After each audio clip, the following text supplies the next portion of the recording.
Alright, what's up, Dragon Brood? If you clicked on this, you probably want to know some of the cards that are underperforming so you could avoid them here in the early couple of days of the release of the Spider-Man set or through the Omenpath, which, by the way, we're going to have them both up. So we're going to have Spider-Man over here and we're going to have Omenpaths over here as we talk about them. So you can see either type depending on where you're going to engage with this product. But also, if you haven't seen it yet, you should probably check out our video after this one that tells you the things that have been overperforming that are probably safer bets to spend your resources on. For now, though, let's talk into the ones you might want to stay away from. And as always, please do not rely on just my videos to make your decisions when you're wanting to craft cards or spend any money on magic cards. This is strictly one data point from my bit of research. Somebody else might have a different opinion, and you should weigh all those opinions before making your decisions.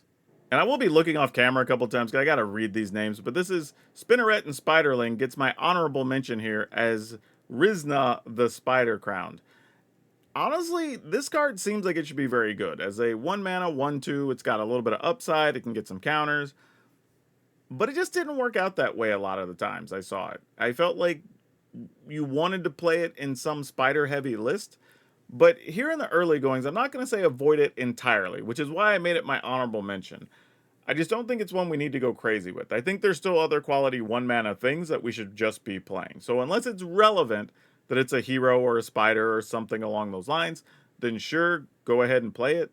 But if it's not, I would probably look to other 1 mana things right now that just have some more easy to abilities and powers that are easy to take advantage of, I think is what I'm thinking here. Because while it was a fine card in a lot of lists, it just wasn't impressive. And I think you're looking for something a little more impressive than this. Now, if you can get to where it has the counters and does the extra damage and all that stuff, then great. But just wasn't living up to the hype. So I could be wrong on that one, but hey, just be cautious going into it.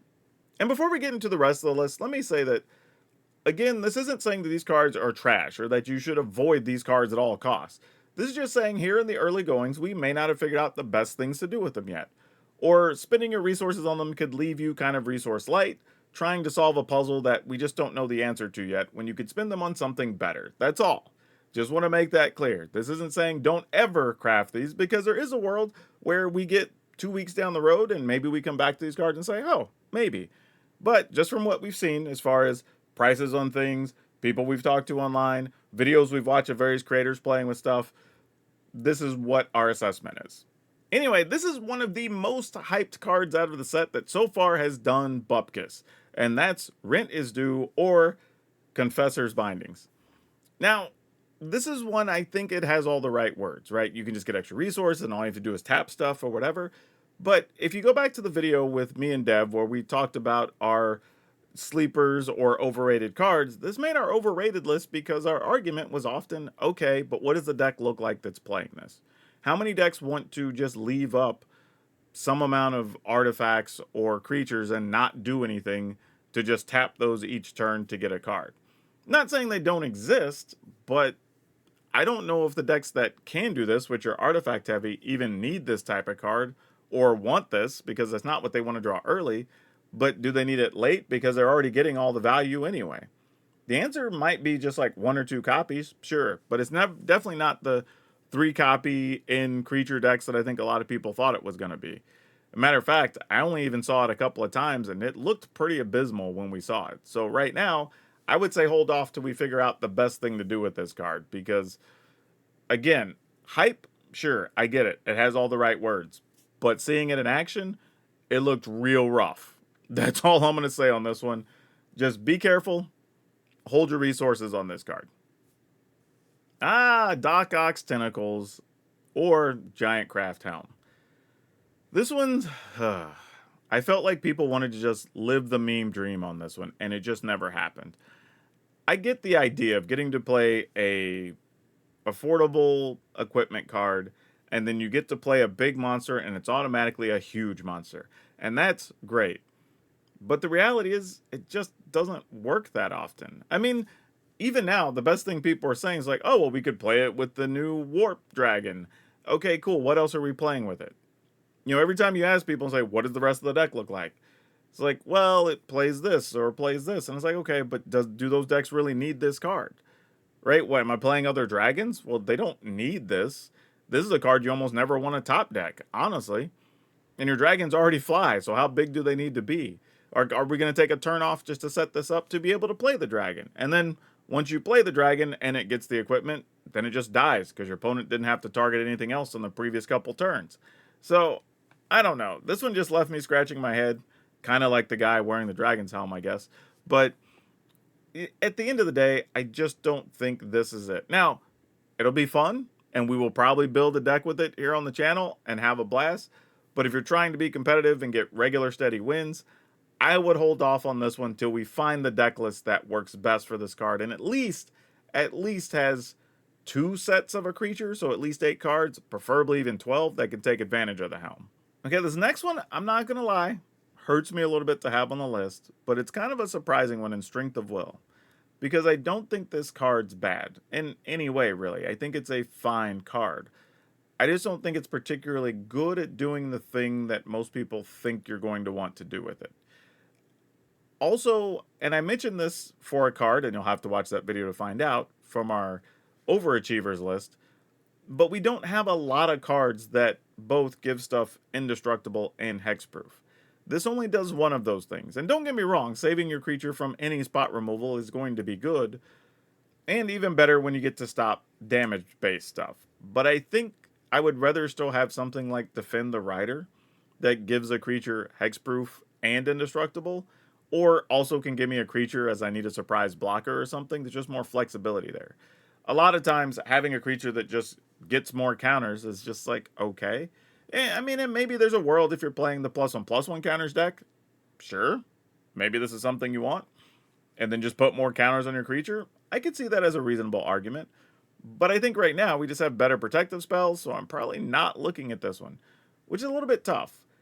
But let's put a kind of a pin here and just say, if there is a format where we start seeing just mostly aggro decks that are hitting their creatures with burn to remove them out of the way, then playing this type of card could be pretty good, because not only are you keeping a creature alive, you're going to end up putting 2 to 3 counters on it that then make it almost impossible for the red deck to punch through, and then we're having a different conversation. So, could be metagame dependent in the future, but right now, I would just lean on the other cards we know that are better right now. Next up, we have Jackal, Genius Geneticist, which I kind of love that alliteration, or Drunith, Reviver of the Hive. This is a tough one. I guess my issue here is, this is the type of card that turns out is playable, but really in kind of just one deck. And it's playing all of the X-Spell creatures that you could scale up and get extra value out of, so you have something to play at every drop, and that's great. But outside of that deck, I don't think you have anywhere to play with it. And I think that's the thing. If you want to go nuts and just build this very particular deck, then sure, go craft your 3 or 4 copies and go nuts. But if you're limited on resources, this is the type of card I would avoid early. You want to build this later in the season when you already have built the 2 or 3 decks you want to, and you have a couple of wild cards laying around, then yeah, go ahead. Go for it. If you have the resources, do it, have fun, the deck looks like a blast, and you'll probably enjoy it. But if not, you want to be careful. One of the big things is when you get to spend your resources, you want to spend them on cards that can go in multiple decks. So that way you're not locked into one deck, or if the metagame shifts and your deck's more difficult to play now, or there's a banning or who knows what, right? You get to spend your cards in another pile and be a big chunk of the way toward another deck because you already have the key pieces. Right now, I don't see Jackal, Genius Geneticist going into more than one deck. So you're getting it to build that specific deck. That's all I'm saying. Playable, but in exactly one deck, so I would avoid it if you're going to be tight on resources. This one's going to get me some hate in the comments. I already know it. But it's Peter Parker's Camera or Phenomena Recorder. Whew, boy. How do we talk about this one without upsetting people? Okay. This is another one where the words are good. Getting to copy abilities is great. But it has kind of 2 problems. The first is that it only has 3 uses. So that's a little bit difficult. But on top of that, you also have to pay to do it. A lot of times when we've seen this ability in the past, while the initial casting of the artifact was more expensive, 4 or 5 mana, you didn't have to pay for those extra copy activation abilities. Here, having to pay for that does cause a little bit of a problem, and I think that's what's holding this card back. Because while it's cheaper, you still can't do the shenanigans you want to do without spending extra mana. And I don't even know particularly what we want to copy yet. And I think that's the reason I'm really saying, hey, let's just shy away from this for a second. Because we want to play this in a deck that has abilities we want to copy, but also is okay giving up the mana. And I don't think we've figured out what that deck list is yet. And again, I don't know how many decks, even when we figure this out, that this card's going to automatically go into. So that's another concern. Now, I will put this out there. We have seen what the Fire Nation's able to do, at least from their triggered ability to create mana, in the Avatar set that's coming. If this is a thing, then you could use some of that free mana to trigger something else, and then, you know, whatever, maybe. Maybe that's a weird combat situation deck you want to have. But for now, this is one that, while it looks neat and the ability is very powerful, I would hold off just a little longer till we figure out what we're going to do with it exactly. Also, if you made it this far, I want to say thanks for sticking with me and watching these videos, because these are fun to do. I love helping people. But if you haven't subscribed yet, please do so. I'm realizing when I look at my stats, more than half of a large number more than half the people that watch videos aren't subscribed yet. And I really appreciate it. And don't forget to like the video and hype the video, because it also helps so other people get to see it. And those are free. But anyway, more cards. So yeah, so here we have Dr. Octopus Master Planner, or Niche Pinnacle Pariah. I think it's Niche. But yeah, this one's one, it has a lot of words on it, right? Other villains you control get +2/+2. That in and of itself is actually pretty solid. And then your maximum hand size is now 8. And then at the beginning of your end step, if you have fewer than 8 cards in your hand, you draw cards equal to the difference. All very good stuff. The problem, it's on a 7 mana card. So you have to find a way to either reduce this cost or trick it onto the battlefield. And you do get a 4/8 body, which I think is very cool that they made it 4 arms, but it's an octopus, so 8 arms. It's, you know, it's a thing. But it's really an interesting card design. But so far, of the people we saw playing it, a couple of times they drew up extra cards and it was great. But then you kind of played 1 or 2 cards and you were already behind, so it was like, what do you do? And if you don't already have a bunch of other villains out, the first line of text doesn't even matter that much. So you're mostly playing on the ability to just keep your hand full and keep redrawing, which that is powerful. But the question is also, if we're going to reanimate, wouldn't we rather have a Bahamut or a Valgavoth or a pile of other things other than Dr. Octopus? And I think that's the concern here, is the best way to get it is to trick it onto the battlefield via reanimation spells of some kind. And the truth is, they're just better targets. So while this is a neat card and it gets you a lot of cards, which, hey, Magic players like drawing cards, we know that. And I didn't see a single list I could say where this looked impressive. Because that's the other thing too. If we found at least one list I could at least recommend and say, hey, here's what you can do with it. But right now, I would hold off. Because again, I think even if you do play it, you're only playing 1 or 2 copies in most cases, because of the cost and the requirement to have to jump through hoops to get it to the battlefield. Oh, this next one's interesting. Spiderverse or Arachnomania. This is a 5 mana enchantment that the legend rule doesn't apply to spiders you control. Whenever you cast a spell from anywhere other than your hand, you may copy it. If you do, you may choose new targets for the copy. If the copy is a permanent spell, it gains haste. Do this only once each turn. There's so much going on with this card. Like, I think people like anything that turns off the legend rule, but it does turn the legend rule off only for spiders. So that's kind of limiting. It basically means you're only playing it with the other spider cards in this set. Granted, there are some legendary spiders that you can play, but you're also having to play double red for this, and most of the spiders are just single green. So at least you're playing like a Gruul list, and then it becomes a whole thing. And you only get to copy stuff one time. And you have to find a way to play stuff not from your hand, which means you're probably trying to pair this with like Mayhem or something, or one of the effects that exiles cards during your upkeep, so then you have access to them so that you can get a copy. There's just a lot of work you're doing here. Just because it says turns off the legend rule doesn't make it quality.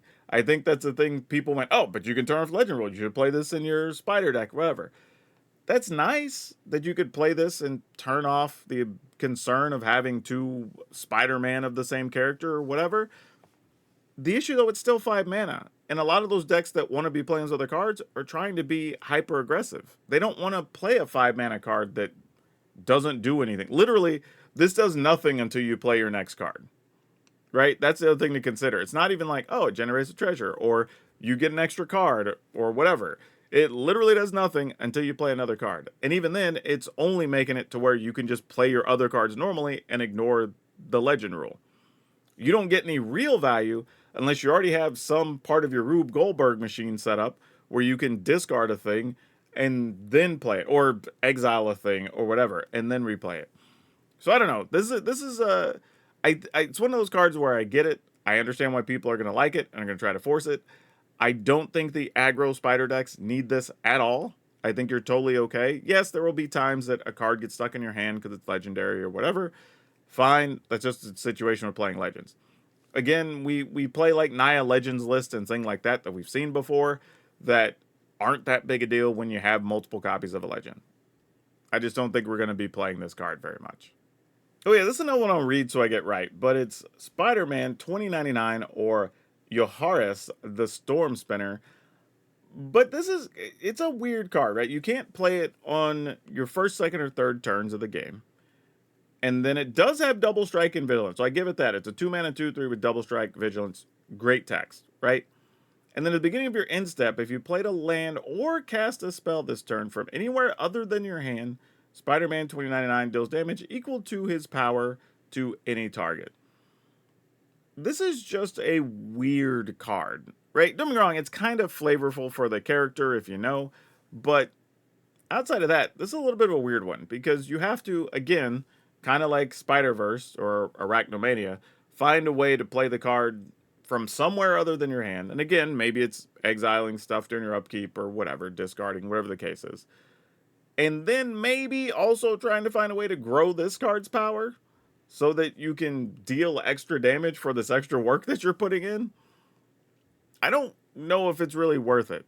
Or what Is It decks want to be doing this. Oh, by the time you're watching this, there might be an Is It deck that's live, or if not, it'll be tomorrow, that actually does some crazy stuff that would be better than playing this card.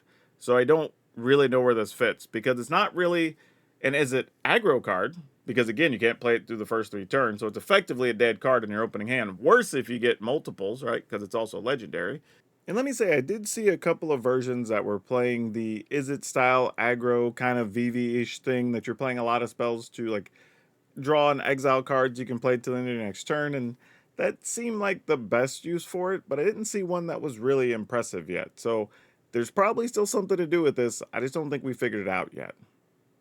Now, these next two have me in a little bit of a situation because they come with a little bit of an asterisk and a little bit of disappointment. But Web of Life and Destiny will start here. This is an 8-mana enchantment, so 6 green green. By the way, the other one is through the Omenpath. Cute that they made one with the set name. It's an enchantment that has Convoke, so you can tap creatures to reduce the cost of this for each creature that you tap. And then at the beginning of combat on your turn, look at the top 5 cards of your library. You may put a creature card from among them onto the battlefield. Put the rest on the bottom of your library in a random order. I put this one on the list because I don't think if you are playing it, you need to try to get a full set of them. Most decks are going to be happy having like 2 copies of this. Partly because you're not going to take crazy advantage of it early, because again, if you're playing an aggro deck, you're probably going to want to be attacking. Unless it's just a bunch of 1/1s that can't punch through, then maybe you play this, but I'm not sure what your deck of 1/1s would be searching for if they didn't have something else worth playing. So that's the whole thing. It's a deck construction situation. But overall, I do think this card is very powerful. I think it does some neat stuff. But this is what I'm putting here to just say, like, caution yourself for a second. Because while it does do some big things, maybe craft 1, maybe 2, and then pump the brakes. I don't think you really need more than that. I think it's not going to be on the battlefield as quickly as you think, even with Convoke. And you need something to take advantage of it. Now, we did play this, and why I'm pairing it with the other card is we have a deck list that played this and our next card. And it was good as far as like a combat trick. It was cool finding the combo piece we needed to set some stuff off. And I thought that was very cool. So it does have uses. But again, before you go crazy with this one, make sure it's the exact list or the exact card for the list that you want before you spend your resources on it. Because it is a bit of an investment to play it. The other is Impostor Syndrome, which is Impostor Syndrome. Cute. But this is a 6-mana enchantment. Whenever a non-token creature you control deals combat damage to a player, create a token that's a copy of it, except it isn't legendary. Deals combat damage. I don't know if I said that. So that is important. This is a neat card, but again, it costs 6. So not a lot of aggro-y decks that are playing blue want to be paying 6 for an enchantment. I mean, we have other stuff that you could pay 4 or 5 for that copy some things or whatever. We had, what is it, the replication or whatever, that you can copy an enchantment every turn, and that doesn't see that much play. And that doesn't even have to connect with your opponent. You just do that during your upkeep every turn. So there's kind of precedent for this to say, hey, stuff that has this cost and kind of has a similar effect doesn't see a whole lot of play right now. Now, I will say this. If you have a way to get it on the battlefield quickly, if you are playing flyers, if you're playing things that can't be blocked, all right, you can cause a little mayhem and nuisance with this. But I think this follows a lot of the same rules that we talked about on Web of Life and Death. That you don't want to spend a bunch of resources on a card like this. You're not going to play 4 copies most of the time. You're probably playing 1 or 2, and then you can just stop there. Because you need, one, a deck that can take advantage of the ability, but also a deck that can reasonably cast this in a way that allows you to take advantage of the ability. So I think this is a very neat card. It's a lot of fun. I think all the commander decks are going to play it because this is a blast. Like, you can make deals where I'm going to attack you so I can get a copy of the thing, and when it enters, I'm going to remove their thing or whatever. There's some fun stuff you can do with this card. But I think for 60 card formats, you're only going to play a couple. So again, I like the card. I think it's a cool ability. But pump the brakes before you go spending a lot on this one. I think it's fine. It's playable. But you're only going to need 1 or 2. You know, that being said, what I kind of want to know is, were there cards that you thought were going to be better out of the set that weren't, or that you just thought were going to work a certain way and be impactful and didn't, or that you expected us creators to play with in the creator event, or we didn't, right? Was there just something you hadn't seen that maybe you're wondering about? Let us know in the comments, and maybe we can have a conversation about it. But otherwise, you'll need to watch our other videos so you know some things you should keep an eye out for, and probably feel a little more better, a little more okay about crafting or buying when you're building your next decks with these Spider-Man cards. But that's all of you for now. We'll see you next time.